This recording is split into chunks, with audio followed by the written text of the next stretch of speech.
Okay, so today we're going to do rear brakes on a Kx450. Should be pretty much the same through all the same year models of Kx250 and 450.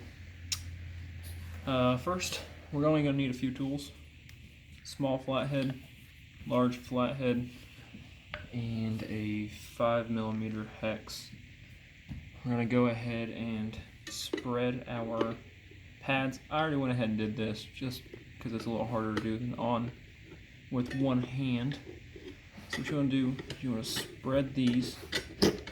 And basically you're just spreading the piston. You want to get that piston about, I would say 90% of the way back. You can go for 100, but typically don't need to go all the way back. Pull that caliper just a hair that way. We're then going to take our small flathead, pull our protective screw out, set that somewhere so you don't lose it. Take our hex, and pull that out.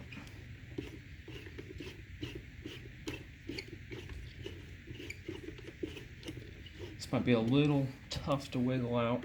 Just wiggle away. You can go ahead and clean that up with a wire brush if you really want to after you're done. You'll pull that out, and then just pull your pads on out. And you have your new pads. I want you guys to see sort of what we're looking at here. It's a little hard. My piston, it's got about a finger gap between there. There we go. That's about what we're looking at. Just enough to fit the pads back in. Nothing too crazy. Get the camera set back up. There we go. So then we're going to take our inside pad. We're going to slide it sort of up in at an angle. And you'll just wiggle it around and you'll feel it click into place. See? It just went right into place.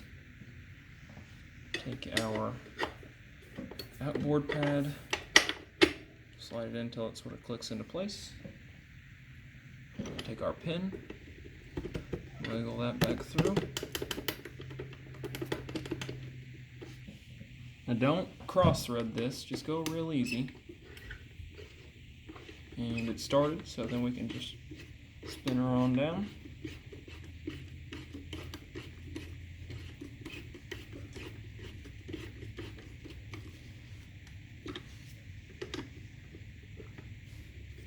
Just give it a half a ugga-dugga, maybe a quarter ugga-dugga, depending on how hard your ugga-duggas are. Take our protective screw. This is the hardest part, getting that back in without dropping it. It might be better putting it on your flathead and then screwing it on. And then you're just gonna give that a 1/8 of a ugga-dugga and you're done. That's all it takes. Some people will tell you to go ahead and open up your master cylinder on your rear brake, but as long as it's never had brake fluid added, you do not need to open that up. Do not worry about it. There you go. That's a rear brake job on a Kx450.